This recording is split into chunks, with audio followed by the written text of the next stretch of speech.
L'épisode commence avec un homme enfermé dans une cellule. Paniqué, il supplie. Mais je vous dis la vérité, je ne sais rien, monsieur. Je n'ai pas fait de faux passeport. L'inspecteur, calme mais implacable, réplique. Ah bon? Ce n'est pas toi qui fais des faux passeports?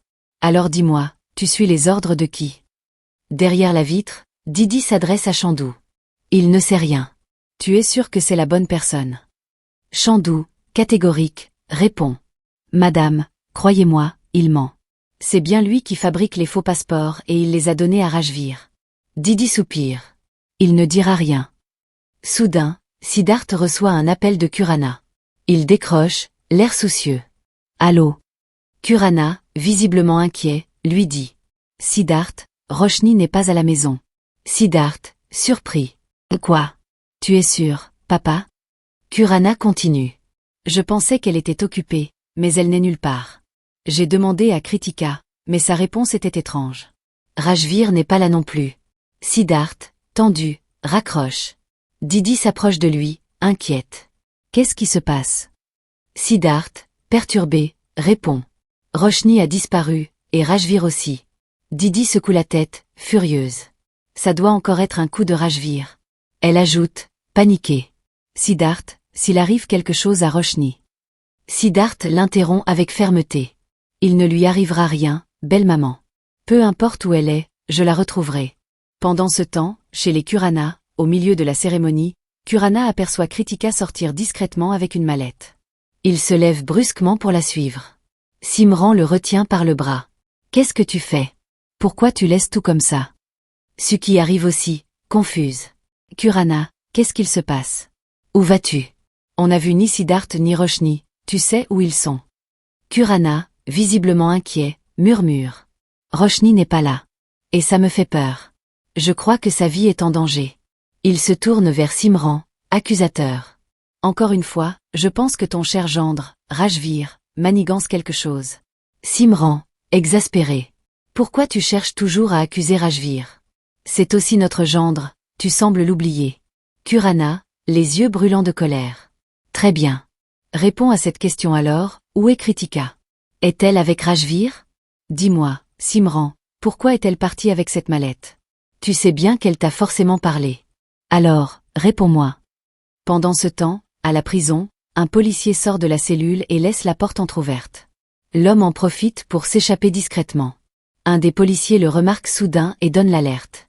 Siddharth arrive à ce moment et ordonne. Attendez, laissez-le partir. Il va nous mener à Rajvir. Il aura besoin d'argent pour fuir, et seul Rajvir peut l'aider. Suivons-le. L'inspecteur, alarmé. Non, Siddharth, c'est trop dangereux. Siddharth, déterminé. Je n'ai peur de rien, monsieur. La vie de ma femme est en danger, et c'est tout ce qui compte. Allons-y. Retour chez les Kurana, Kurana fixe Simran, le visage sombre. Ton silence en dit long. Je vais finir par découvrir la vérité. Il tente d'appeler Kritika, mais tombe sur la messagerie. Son ton devient menaçant. Elle ne répond même pas. Simran, si quelque chose arrive à ma fille ou à Roshni, tu verras le pire de moi. Il ajoute, la voix tremblante de colère. Tout ce que Didi a traversé, c'est à cause de Rajvir. Siddharth a tellement de preuves contre lui. Cette fois, je ne vais épargner personne. Il se tourne une dernière fois vers Simran. Je vais soutenir mon fils, et je verrai bien qui osera encore nuire à ma famille. Ne m'arrête pas. Il quitte la pièce, furieux. Suki, bouleversé, murmure. Pourquoi y a-t-il toujours autant de secrets dans cette maison?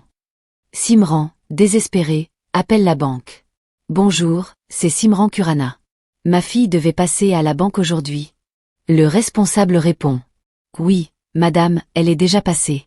Simran, surprise, raccroche et tente de joindre à nouveau Kritika, sans succès. Elle murmure, inquiète. Pourquoi elle ne répond pas? L'homme monte précipitamment dans un taxi. La police le suit de près, mais il réussit à les semer. Pourtant, Siddharth, persistant, continue de le suivre à distance dans sa propre voiture. Pendant ce temps, dans la voiture, Didi appelle la police. Allô, inspecteur? Vous suivez le mauvais taxi. Il en a pris un autre, et nous sommes juste derrière lui. On le suit, je vous tiens au courant. Elle raccroche, déterminée. De l'autre côté, Kritika parle au téléphone, sa voix douce mais pressée. Oui, mon amour, j'ai l'argent. Je serai à tes côtés dans moins d'une demi-heure. Je veux juste qu'on parte d'ici et qu'on recommence tout à zéro. J'ai tellement hâte qu'on soit enfin ensemble, toi et moi. Rajvir, satisfait, répond. Je suis fier de toi. Apporte-moi l'argent rapidement, et après ça, on quittera cet endroit et ces gens pour toujours. Je t'attends, chérie, pour commencer notre nouvelle vie. Kritika, émue. Je t'aime. Elle raccroche, tandis que Rajvir, avec un sourire cruel, murmure à ses complices. Ma femme va venir ici. Mais avant, la corde qui attache Roshni va aussi me servir à l'étrangler. Personne ne retrouvera jamais son corps, enterré ici. Un de ces hommes s'approche, inquiet. Et pour l'autre fille? Comment on s'en occupe? Rajvir, agacé. Je m'en chargerai. Soudain, il reçoit un appel de l'homme dans le taxi. Je suis près du fort. Rajvir, furieux. Mais t'es malade? Pourquoi tu viens ici? Tu n'étais pas censé être en prison. L'homme, un peu hésitant. J'ai semé la police et je me suis échappé. J'ai besoin d'argent pour disparaître. Rajvir, paniqué, lui ordonne. Fais demi-tour immédiatement, imbécile. Ils t'ont sûrement laissé fuir pour m'attraper. Va-t'en, et vite. Il raccroche, tandis que l'homme demande au chauffeur de taxi de faire demi-tour. Pendant ce temps, dans le fort, Roshni lutte pour se détacher. Elle finit par libérer ses mains et ses pieds. De l'autre côté, Rajvir ordonne à ses hommes. Amenez Roshni, le plan a changé. On doit partir d'ici, la police pourrait arriver à tout moment. Dans la voiture, Didi, anxieuse, dit à Siddharth. Arrête, arrête la voiture. Il fait demi-tour, pourquoi tu ne le suis pas? Siddharth, calme mais concentré, répond. Non, belle maman. C'est louche. Je suis sûr que Rajvir sait qu'on le suit. Il doit être quelque part ici. Il vaut mieux attendre. Il sort de la voiture et entre dans le fort. Didi, dans la voiture, murmure une prière. Mon Dieu, protège ma fille. Je t'en prie. Dans le fort, Rajvir et ses hommes arrivent à l'endroit où Roshni était attachée. Rajvir, furieux. Oh, où est-elle? Vous êtes incapable de faire quoi que ce soit. Retrouvez-la immédiatement. Si on la perd, tout mon plan tombe à l'eau. Roshni, paniqué, court à travers le fort, les hommes de Rajvir à ses trousses. Siddharth, caché dans l'ombre, pense. Oh, où est-elle? Je ne peux même pas l'appeler sans que Rajvir ne découvre ma présence. Roshni court désespérément et aperçoit sa mère au loin. Elle tente de la rejoindre, mais Rajvir l'attrape brutalement et la traîne à l'intérieur. Didi, horrifié, appelle Roshni. Rajvir pousse Roshni au sol, et en pointant une arme sur elle, il lance à Didi. Tu n'as toujours pas changé, hein? Regarde bien ta fille, maintenant mon otage. Si tu fais encore un seul pas ou si tu parles, je tire. Tu as entendu? Si tu ne me laisses pas partir tout de suite, je la tue sans hésiter. Il attrape Roshni par les cheveux et la force à le suivre, un sourire cruel aux lèvres. Siddharth arrive et engage un combat intense avec Rajvir et ses hommes. Pendant que Siddharth lutte, Rajvir en profite pour emmener Roshni à l'étage. Une fois en haut, il crie. Siddharth, arrête. Si tu ne fais pas ce que je dis, je vais lâcher Roshni. Un geste, et elle tombe d'ici, pour toujours. Tu comprends? Siddharth, désespéré, tente de le raisonner. Rajvir, ça ne concerne que toi et moi. Lâche Roshni et laisse-la partir. Rajvir, souriant, réplique. L'amour rend les gens faibles, Siddharth.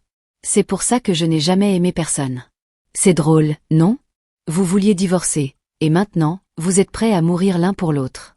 Mais aujourd'hui, tu ne pourras pas la sauver. Siddharth, furieux, lui lance. Tu n'es qu'un lâche, Rajvir. Te cacher derrière une femme? Si tu as vraiment du courage, viens te battre avec moi. Rajvir, agacé. Tais-toi. Arrête de parler. Pendant ce temps, Didi trouve une arme par terre.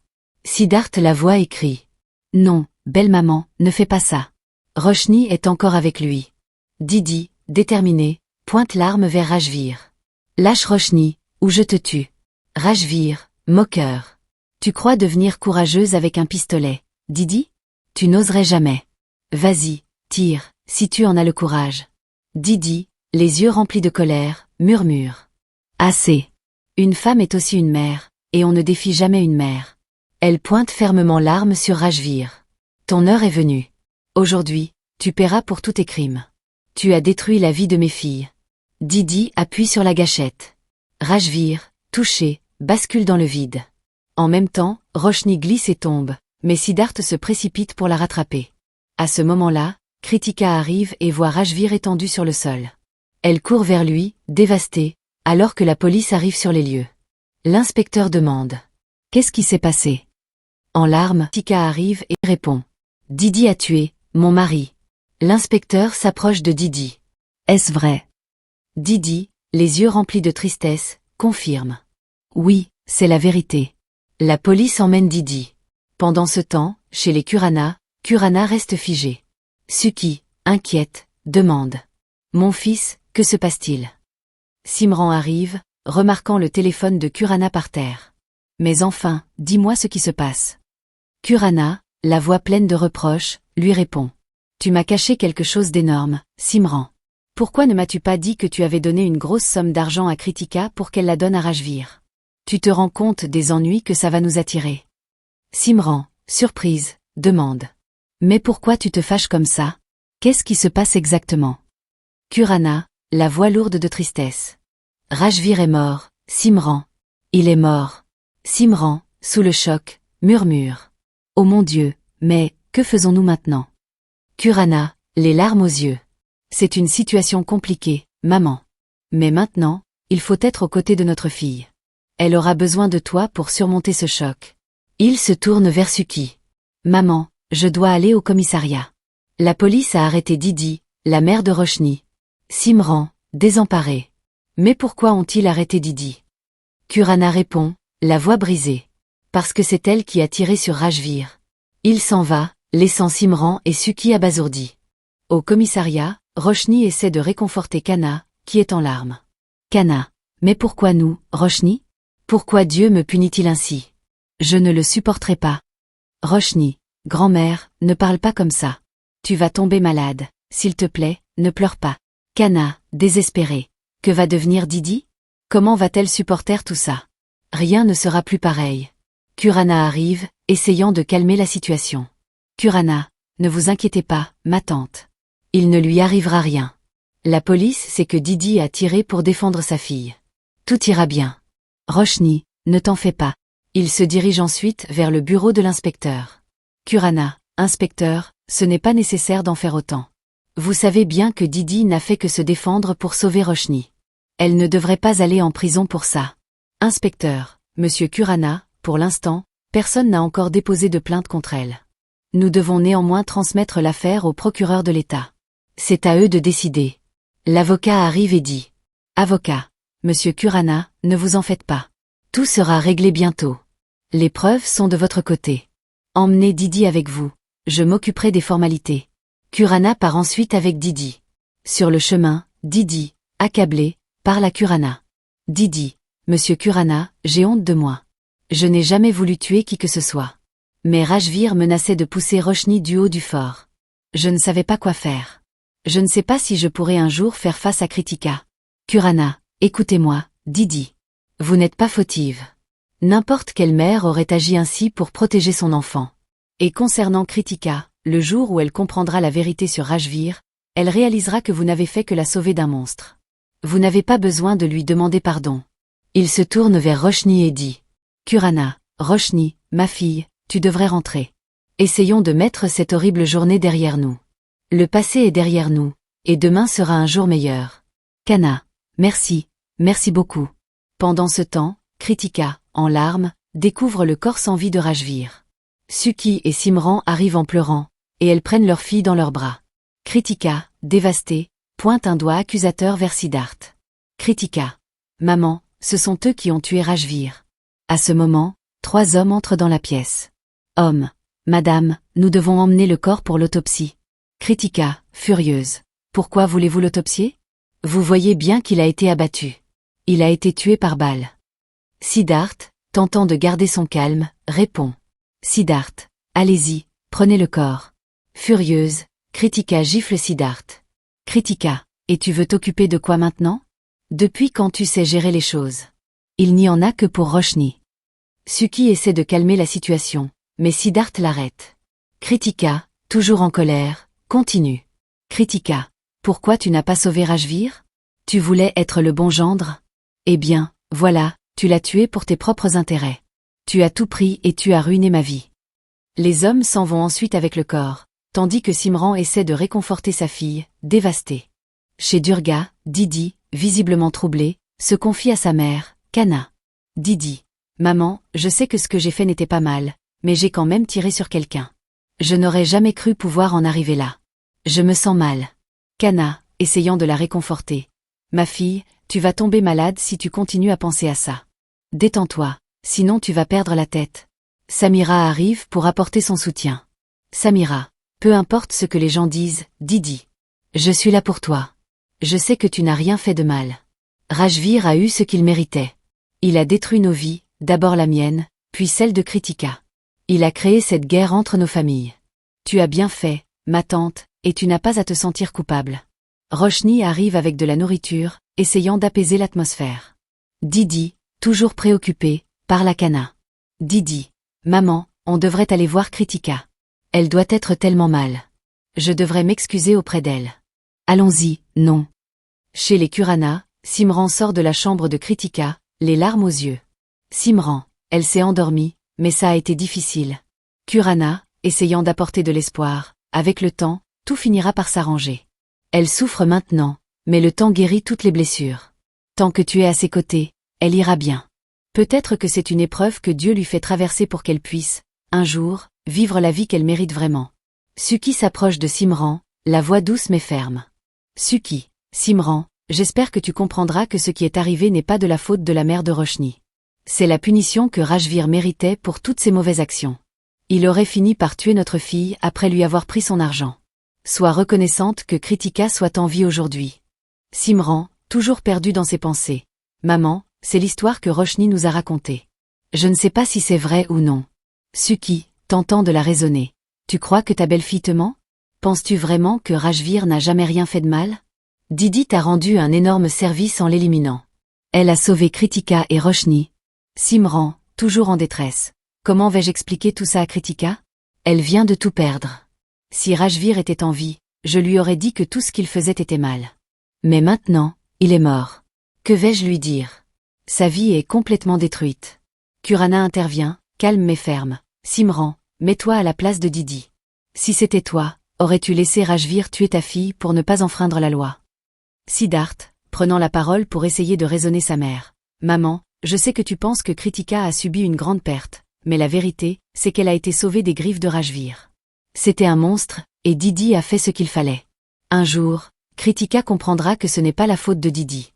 Si j'avais eu ce revolver, j'aurais moi aussi tiré sur lui. Mais malgré tout, c'est un être humain, et nous devons accomplir les rites pour que son âme repose en paix. Maman, calme-toi. Je te promets que tout finira par s'arranger. Siddharth prend Simran dans ses bras, essayant de l'apaiser.